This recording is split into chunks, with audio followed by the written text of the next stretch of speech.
আচ্ছা, কেমন হয় যদি দিনের শুরুটা হয় এইভাবে? হ্যালো এভরিওয়ান, কেমন আছেন আপনারা সবাই? অড কাপলের আর একটা মিনি ব্লগে আপনাদের স্বাগত জানাই। এর আগের পর্বে আপনাদের দেখিয়েছি যে কলকাতা থেকে ড্রাইভ করে আমরা এসেছি ঝাড়খণ্ডের Dalma wild life স্যাংচুয়ারিতে।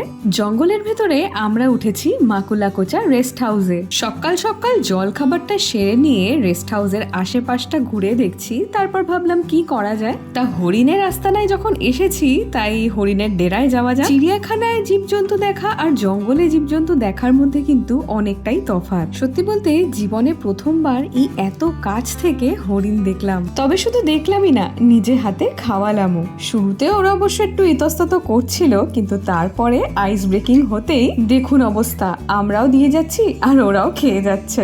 Dalma স্যাংচুয়ারির মাকুলাকোচা rest হাউসের ডিটেল ভিডিও ইতিমধ্যেই রয়েছে আমাদের ইউটিউব চ্যানেলে।